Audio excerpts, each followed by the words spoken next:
আমলাতন্ত্র খোলস থেকে বের হয়ে আসতে চায় কি না, চায় না, বিকজ আমলাতন্ত্রের by definition they want to retain power এবং they are oppose to change.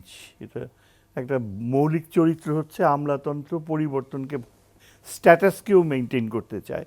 Double million offer Walton fridge কিনে পেতে পারেন 20 লক্ষ টাকা, রয়েছে কোটি কোটি টাকার নিশ্চিত উপহার। এবং বদিউল আলম সাহেব যেটা বললেন, বদিউল সাহেব, যে তারা হচ্ছে সুবিধাবাদী বাই নেচার, বাই ক্যারেক্টার। আমলাতন্ত্র, দেয়ার আর এক্সেপশনস, কিন্তু তাদের চরিত্র পাল্টায় না। তবে আমি যেটা বলতে যাচ্ছি যে দেখেন, আমার ধারণা যে বাংলাদেশে আমূল পরিবর্তন আসবে। আগামী বছরটা বাংলাদেশের, আমার মনে হয় গত 50-55 বছরের মধ্যে সবচেয়ে একটা ক্রান্তি কাল হিসাবে পরিচিত হবে। কারণ হচ্ছে এই যে এটা এমন একটা সময়ে আসছে যে যেটা আমরা ধরে নিচ্ছি, যেমন আমার আগে আবু সাইদ সাহেব যেটা বললেন, তিনি ধারাবাহিকতার উপরই জোর দিলেন। রাজনৈতিক দলগুলো, অর্থাৎ সংস্কার বা পরিবর্তন বা যে একটা মৌলিক চিন্তাধারার উন্মেষ ঘটা, এ ব্যাপারে আমার যা বুঝলাম যে প্রচুর সন্দেহ রয়েছে।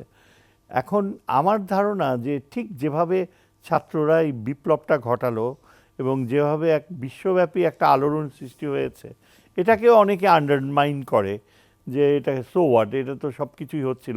হ্যাঁ হচ্ছিল, কিন্তু ওরা ওই ক্যাটালিস্ট হিসাবে, যেটা সেনাবাহিনীও সাহস পায় নাই বারবার জনগণের পাশে দাঁড়িয়ে থাকবে, সেটা কিন্তু ছাত্র, ইয়াঙ্গার জেনারেশন আমি বলবো। এবং এই ইয়াঙ্গার জেনারেশন কিন্তু প্রচণ্ড সচেতন হয়ে আছে। আমরা ইয়াঙ্গার জেনারেশনের যে ভলক্যানো, অ্যাক্টিভ ভলক্যানো, সেটা অনেক সময় ভুল জাজ করতেছি ওই নেতাদেরকে দেখে। শারজিল টারজিল এগুলো কতগুলো আছে, এদেরকে দেখে কিন্তু জাজ করা। কিন্তু below the layer, below the surface, the real strength হচ্ছে দ্য লেটেন্ট স্ট্রেংথ, যেটাকে বলি ইংরেজি ভাষায় the latent power of the volcano. এটা এখন মানে অ্যাওয়্যার হয়ে গেছে হঠাৎ করে ওদের মধ্যে। নতুন, আমি তো ইউনিভার্সিটিতে পড়াইছি 40 বছর, এবং এই ছাত্রছাত্রীদের মেন্টালিটি কিছুটা বুঝি। এবং আমি একটা অত্যন্ত সমৃদ্ধ বুদ্ধিবৃত্তি সম্পন্ন বিভাগেই পড়িয়েছি, যেখানে রিলেটিভলি সব অনেক ভালো ভালো ছাত্ররা পড়াশোনা করে, বেশিরভাগই ফরেন পলিসি নিয়ে ডিল করে। আমার একটা ধারণা যে আমরা এটা অনেক সময় একদম ওভারলুক করি, যে আন্তর্জাতিক ব্যবস্থা যে পরিবর্তন হয়, এই জিনিসটা কিন্তু আমরা কখনো চিন্তাই করি না সাধারণভাবে। এই যারা আন্তর্জাতিক সম্পর্ক নিয়ে ডিল করে, তারা সিস্টেমিক ট্রান্সফরমেশন, হ্যাঁ, এর অর্থ হচ্ছে যে রাষ্ট্র ধারণা, রাষ্ট্র ব্যবস্থা সাধারণত 70 থেকে 100 বছরের মধ্যে ট্রান্সফর্মড হয়ে যায়। সেটা একটা বিশাল রকমের ধাক্কা হইতে পারে, যেমন first world war, second world war, দুইটা বিশ্বযুদ্ধ, তার আগে, এর আগের সেঞ্চুরিতে Napoleonic wars, concert of Europe হয়, বিশ্বব্যাপী এই যে দীর্ঘ সময় সাম্রাজ্য গড়ে তোলা,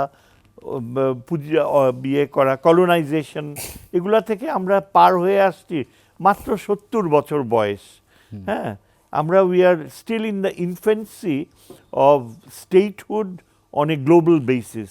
সারা বিশ্বটা যে রাষ্ট্রে বিভক্ত হবে, বাউন্ডারিজ থাকবে, এই ধারণাটা মাত্র 70 বছর। আমরা ধরে নিতে পারি না যে এটা স্থায়ী হবে।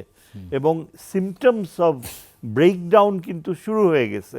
রাশিয়া বড়ভাবে শুরু করেছে, ইউক্রেনের অস্তিত্ব নিয়ে এখন সমস্যা দেখা দিচ্ছে। ইসরায়েল মধ্যপ্রাচ্যের ম্যাপ চেঞ্জ করে দিচ্ছে। আমাদের ইস্ট ইউরোপে অনেকটা চেঞ্জ হচ্ছে, আরও হবে। সাউথ এশিয়াতে একটা বড় রকমের চেঞ্জ হওয়া কেউ ওভারলুক করতে পারে না, এবং তার সিমটমস এখন এই যে নর্থ ইস্টে আমরা দেখতে পাচ্ছি। এবং নর্থ ইস্টে ভাঙন প্রক্রিয়া, রাষ্ট্রধারণা তখন করা হয়েছিল 47 সালে, অ্যাবসলিউটলি আরবিট্রারি, ওয়ান সাইডেড। 46-এ সোহরাওয়ার্দী যুক্ত বাংলা আসামের স্বপ্ন দেখছে, সেটা ভেঙে দেয় হিন্দুরা। তারপরে হঠাৎ করেই শেষ মুহূর্তে মাউন্টব্যাটেন এসে সার্জিক্যাল অপারেশন করে। এটা একেবারেই একটা আনএক্সেপ্টেবল। নাহলে দেখেন কি অদ্ভুত ব্যবস্থা, যে 50-এর বছর পার হয়ে গেছে, পৃথিবীর সবচেয়ে ঘন বসতিপূর্ণ দেশ ভারত আর পাকিস্তান এখনো স্বাভাবিক সম্পর্ক করতে পারতেছে না, বর্ডারে স্বাভাবিকভাবে লোক যাওয়া আসা করতে পারতেছে না, আত্মীয়তার সম্পর্ক তাও পারতেছে না। আমরা পাকিস্তান যে নামক রাষ্ট্রের সাথে সেই যুদ্ধ হয়েছে 55 বছর আগে, এরপরেও একটা স্বাভাবিক সম্পর্ক করতে গেলে অনেকে অবাক হয়ে যায় যে এটা কিভাবে পাকিস্তান। অথচ দেখেন 55 ইয়ার্স হ্যাভ গন বাই, আর পৃথিবীর অন্যান্য জায়গায় যুদ্ধ শেষ হয়ে গেছে, মিত্র উইনার লুজার পার্থক্যটা বিলীন হয়ে গেছে। Japan, America, south Korea, America বিলীন হয়ে গেছে। হ্যাঁ, কিন্তু আমাদের এখানে it is a abnormal situation, এবং এর ভাঙনের ধারা এগিয়ে আসছে। ছাত্রদের যে ইয়াঙ্গার জেনারেশন, জি। তারা এই আগামী বছরের দিকে দেখবেন যে অনেক মৌলিক পরিবর্তনের পক্ষে ওরা দাঁড়াবে, এবং রাষ্ট্র ধারণার শুধু আভ্যন্তরীণ এবং বাইরের দুটাতেই এফেক্ট করবে।